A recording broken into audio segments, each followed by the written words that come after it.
So I'm going to get into a very light spoiler for Avengers Infinity War. And I mean very light because Kevin Feige himself, the leader of this whole MCU thing, came out and said recently, pretty much made this statement recently about the film. And the talk going into this statement was the criticism that a lot of the MCU movies, even though a lot of them are great, and I agree they are really well-made movies in all aspects, the one thing that's been consistent is that the villains tend to be kind of weak. And when I say weak, I don't mean weak in terms of like power and things like that. I mean more so weak in terms of writing and interest value. And you could even make an argument that the villain from Civil War, Baron or Helmut Zemo, is a better villain than a lot of the ones that actually have powers. You know, the way that he sort of constructed that plan to get the Avengers to turn on each other really made him an interesting character. You know, you have other ones too here and there. I can tell you that the villains from Thor 1 and 2, in my opinion, of course, were rather weak. And the villains from Iron Man, I think, were also kind of weak as well. Maybe not Obadiah Stane, but some of the other ones definitely were. I actually think my favorite villain of the MCU so far is Michael Keaton's portrayal of the Vulture. I thought that was probably my favorite villain of the MCU. But now we have Thanos. He's coming in to wreck shit, and the scuttlebutt, or the reveal, whatever you want to call it, from Kevin Feige, is that in the first 5 minutes of Avengers Infinity War, you are going to see this dude really...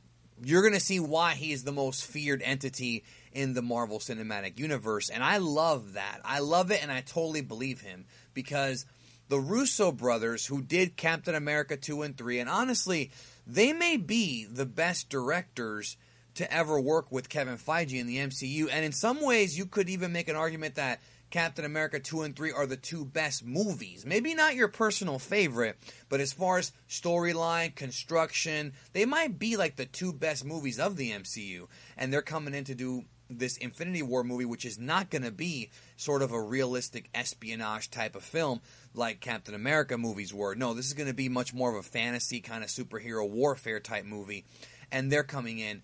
And I really like hearing that from Kevin Feige. Now, I think what's going to happen, I'm going to give my prediction here, is I think what's going to happen is in the first 5 minutes of Avengers Infinity War, it's going to pick up right where the post-credit scene of Thor Ragnarok left off. Now, if you have not seen Thor Ragnarok, careful for spoilers because I'm going to spoil it.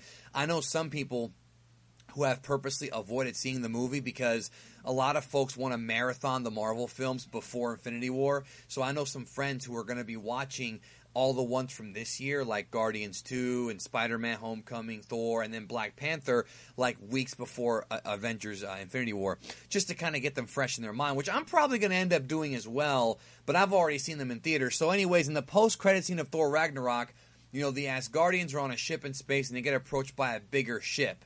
And I called it in the theater that's going to be Thanos. He's finally coming to collect what he's wanted to collect from the beginning of this entire saga. Well, not the beginning, but since the first Avengers movie, and that is, of course, the Infinity Stones. Actually, I should correct myself. It wasn't the post-credit scene, it was the mid-credit scene, but whatever, I called them all post-credit scenes. So, they're on the Grandmaster's big ship and whatnot, and then this bigger ship appears, and I'm pretty sure that the body count will begin right then and there. I think that Thanos is going to destroy everybody there, and that somehow Thor will survive. If you remember, and Loki, if you remember the original leaked trailer for Avengers Infinity War, you know, they show Thor kind of floating through space and he lands on the Guardians of the Galaxy's ship. And that, I think, is going to happen in the film, but in order for him to be floating through space, I think he's going to have to get wrecked. And I think Thanos is going to wreck this dude. And it's going to be interesting because that's going to be the opening scene of the film, I think. I'm not sure, I think. And it's really going to show just how strong this guy is and how tough it's going to be to beat him. I mean, as far as we know, and we don't know everything yet because they're keeping it a secret, you know, this is going to be a two-part story. Avengers Infinity War is only part one of a two-part story where Avengers 4, which doesn't have a name as of right now, coming out in 2019, is going to finish off the saga.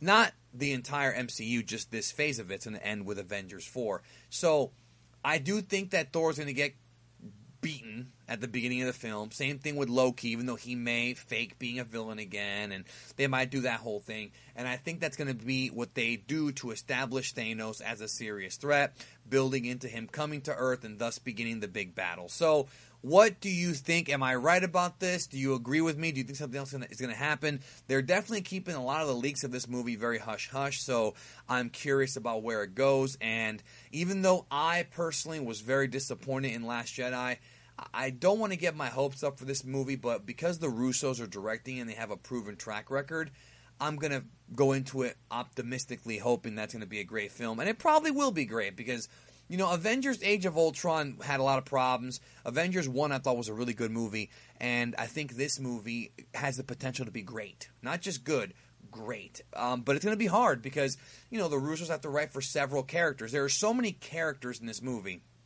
I mean, they have to write for Spider-Man, for Hulk, Doctor Strange, Iron Man, you know, Black Panther. And yeah, they all have their own individual movies, obviously, but it's still something where they have to figure out how to fit these pieces together and really have it make sense and have it be an intriguing storyline. Don't forget Vision, Wong, the Guardians of the Galaxy. All of them, you know, they're all going to be here, you know, so it's going to be interesting to see how that movie goes. It's going to be a long movie either way, but let me know what you think. Thank you, and we'll talk down below.